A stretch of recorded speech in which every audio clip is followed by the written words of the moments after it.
जय महाकाली अयो गोरखाली। शायद यही वो नारा रहा होगा जिसने जंग में बुरी तरह से घायल होने के बाद भी इयान कार्डोजो को झुकने नहीं दिया। साल 1971 की जंग में एक लैंड माइन के धमाके में इयान बुरी तरह से घायल हो चुके थे। उनका पूरा शरीर खून से लथपथ था और हर किसी को लग रहा था कि वह जीवित नहीं बच पाएंगे। हालांकि इयान की मजबूत इच्छा शक्ति ने उन्हें जीवित रखा। वह जिए और जंग का फिर से हिस्सा बने। इतना ही नहीं, वह तब तक लड़ते रहे जब तक देश जंग नहीं जीत गया। इयान की इस शौर्यगाथा से हर किसी को रूबरू होना चाहिए। तो दोस्तों, चलिए सुनाते हैं आज आपको साल 1971 की जंग की इस वीर सैनिक की शौर्यगाथा। वह साल था 1971 का। पाकिस्तान और भारत के बीच तनाव चल रहा था। जंग के आसार लग रहे थे। थोड़ी ही समय में जंग की खबर आ गई। ईस्ट पाकिस्तान की आज़ादी को लेकर जंग छिड़ गई। पाकिस्तान ने पहल की तो भारत को भी जंग में आना पड़ा। ऐसे में भारत ने अपने सैनिक भेजने शुरू किए। सबसे पहले भेजी गई सेना की टुकड़ी में एक टुकड़ी गोरखा रेजिमेंट की भी थी। इयान 54 गोरखा राइफल में थे। हालांकि उन्हें जंग के शुरुआती में उसमें भाग लेने को नहीं मिला। उनको जंग का हिस्सा बनाया गया जब पाकिस्तानी सेना से लड़ते हुए उनके एक अफसर शहीद हो गए। उनकी जगह लेने के लिए इयान को जंग में जाना पड़ा। इतना ही नहीं, इस दौरान भारतीय सेना के पहले हेलीकॉप्टर मिशन का भी हिस्सा बने। इयान और उनके साथी जब उनकी मंजिल पर पहुंचे तो उन्होंने वहां भारी गोलीबारी का सामना करना पड़ा। सामने एक बहुत बड़ी सेना खड़ी थी और उनके पास एक छोटी सी टुकड़ी मौजूद थी। विपरीत स्थिति होने के बावजूद भी उनकी टुकड़ी ने हार नहीं मानी। वह लगातार पाकिस्तानी सेना से लड़ते रहे। खाना और गोला बारूद खत्म हो चुका था, मगर फिर भी वह डटे रहे। हर गुजरते दिन के साथ जंग और भी गंभीर होती जा रही थी। सभी टुकड़ियों को सेना की तरफ से बैकअप आने का इंतजार था। इसी बीच इयान की टुकड़ी को पास ही फंसे कुछ बांग्लादेशी कैदियों को रिहा कराने का काम मिला। बीएसएफ की एक टुकड़ी के साथ मिलकर उन्होंने इस मिशन को अंजाम दिया। दोनों ही टुकड़ियां कैदी वाली जगह पर पहुंची। पाकिस्तान की सेना से लड़ते हुए और आगे बढ़ते हुए वह उस जगह को पूरी तरह से खाली करवा चुके थे।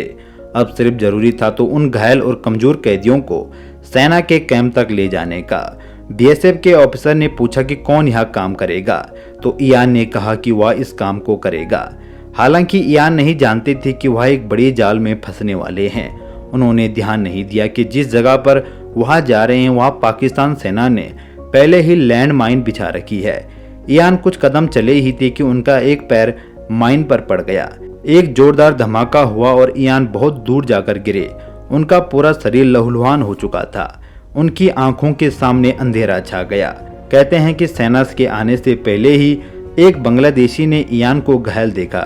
वह तुरंत उनके पास गए और उन्हें उठाकर सेना के पास तक ले गए। इसके बाद तुरंत ही सेना ने इयान को अपने कैंप तक ले गई। इयान को कैंप तक तो सफलतापूर्वक ले जाया गया, मगर कैंप में उनका उपचार करने के लिए कोई डॉक्टर मौजूद नहीं था।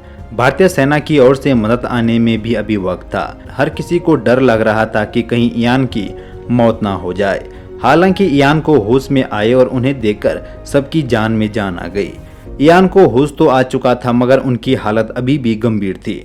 उनका जो पैर लैंड माइन पर पड़ा था उसकी हालत काफी खराब हो चुकी थी। इसके कारण इयान को बहुत दर्द हो रहा था, जिसे शब्दों में बयां नहीं किया जा सकता। उन्होंने पास में खड़े सैनिक से मार्फिन मांगी, मगर उन्होंने कहा कि वह उपलब्ध नहीं है। इसके बाद इयान ने कुछ और दवाइयों के नाम लिए, मगर सेना के पास कोई भी दवाई नहीं बची थी। जंग के दौरान उनकी सारी दवाइयां खत्म हो चुकी थी। इयान के पैर में बहुत तेज दर्द हो रहा था। वह उसे खत्म करना चाहते थे। जब कोई और रास्ता नजर नहीं आया तो उन्होंने अपने साथियों से अपना पैर काटने के लिए कहा।